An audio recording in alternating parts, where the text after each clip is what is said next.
भारत की पारंपरिक जमीन में कई ऐसे राज दफन हैं जो कई वर्षों या कहे सदियों बाद आज भी उसी तरह ताज़ा और अनसुलझे हैं जितने पहले कभी हुआ करते थे। ये रहस्य कुछ ऐसे हैं जिन्हें जितना सुलझाने की कोशिश होती है ये उतना ही उलझते जाते हैं। ऐसा ही एक राज राजस्थान के जैसलमेर जिले के कुलधरा गांव में भी दफन है। ये गांव पिछले 170 सालों से वीरान पड़ा है। एक ऐसा गांव जो रात ही रात में वीरान हो गया और सदियों से लोग आज तक नहीं समझ पाए कि आखिर इस गांव के वीरान होने का राज क्या था। कुलधरा गांव के वीरान होने को लेकर एक अजीबोगरीब रहस्य है। दरअसल कुलधरा की कहानी शुरू हुई थी आज से करीब 200 साल पहले, जब कुलधरा खंडहर नहीं था बल्कि आसपास के 84 गांव पालीवाल ब्राह्मणों से आबाद हुआ करते थे। लेकिन फिर जैसे कुलधरा को किसी की बुरी नजर लग गई। वो शख्स था रियासत का दीवान सालम सिंह, अयाश दीवान सालम सिंह, जिसकी गंदी नजर गांव की एक खूबसूरत लड़की पर पड़ गई थी। दीवान उस लड़की के पीछे इस कदर पागल था कि बस किसी तरह से उसे पा लेना चाहता था। उसने इसके लिए ब्राह्मणों पर दबाव बनाना शुरू कर दिया। हद तो तब हो गई कि जब सत्ता के मद में चूर उस दीवान ने लड़की के घर संदेश भिजवाया कि यदि अगली पूर्णमासी तक उसे लड़की नहीं मिली तो वो गांव पर हमला करके लड़की को उठा ले जाएगा। दीवान और गांव वालों की ये लड़ाई अब एक कुंवारी लड़की के सम्मान की भी थी और गांव के आत्मसम्मान की भी। गांव की चौपाल पर पालीवाल ब्राह्मणों की बैठक हुई और 5000 से ज्यादा परिवारों ने अपने सम्मान के लिए रियासत छोड़ने का फैसला ले लिया। कहा जाता है कि निर्णय लेने के लिए सभी 84 गांव वाले एक मंदिर पर इकट्ठा हो गए और पंचायतों ने फैसला किया कि कुछ भी हो जाए अपनी लड़की उस दीवान को नहीं देंगे। अगली शाम कुलधरा कुछ यूं वीरान हुआ कि आज परिंदे भी उस गांव की सरहदों में दाखिल नहीं होते। कहते हैं गांव छोड़ते वक्त उन ब्राह्मणों ने इस जगह को श्राप दिया था। आपको बता दें कि बदलते वक्त के साथ 82 गांव तो दोबारा बन गए, लेकिन 2 गांव कुलधरा और खाभा तमाम कोशिशों के बाद भी आज तक आबाद नहीं हुए हैं।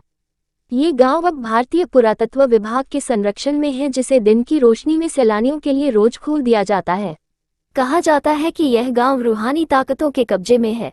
टूरिस्ट प्लेस में बदल चुके कुलधरा गांव घूमने आने वालों के मुताबिक यहाँ रहने वाले पालीवाल ब्राह्मणों की आहट आज भी सुनाई देती है। उन्हें वहां हर पल ऐसा अनुभव होता है कि कोई आसपास चल रहा है। बाजार के चहल पहल की आवाजें आती हैं, महिलाओं के बात करने और उनकी चूड़ियों और पायलों की आवाज हमेशा ही आती रहती है।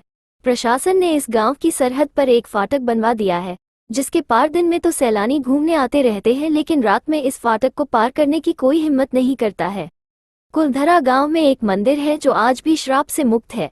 एक बावड़ी भी है जो उस दौर में पीने के पानी का जरिया था। एक खामोश गलियारे में उतरती कुछ सीढ़ियां भी हैं। कहते हैं शाम ढलने के बाद अक्सर यहाँ कुछ आवाजें सुनाई देती हैं। लोग मानते हैं कि वो आवाज 18वीं सदी का वो दर्द है जिनसे पालीवाल ब्राह्मण गुजरे थे।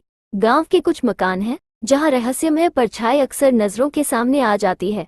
दिन की रोशनी में सब कुछ इतिहास की किसी कहानी जैसा लगता है, लेकिन शाम ढलते ही कुलधरा के दरवाजे बंद हो जाते हैं और दिखाई देता है रूहानी ताकतों का एक रहस्यमय संसार। लोग कहते हैं कि रात के वक्त यहाँ जो भी आया वो हादसे की शिकार हो गया।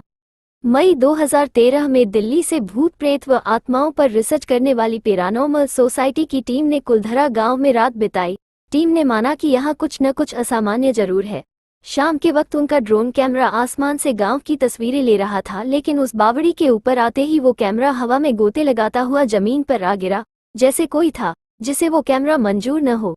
ये सच है कि कुलधरा से हजारों परिवारों का पलायन हुआ। ये भी सच है कि कुलधरा में आज भी राजस्थानी संस्कृति की झलक मिलती है। इतिहासकारों के मुताबिक पालीवाल ब्राह्मणों ने अपनी संपत्ति, जिसमें भारी मात्रा में सोना चांदी और हीरे जवाहरात थे, उसे जमीन के अंदर दबा रखा था। यही वजह है कि जो कोई भी यहाँ आता है वो जगह जगह खुदाई करने लग जाता है, इस उम्मीद से कि शायद वो सोना उनके हाथ लग जाए। ये गांव आज भी जगह जगह से खुदा हुआ मिलता है।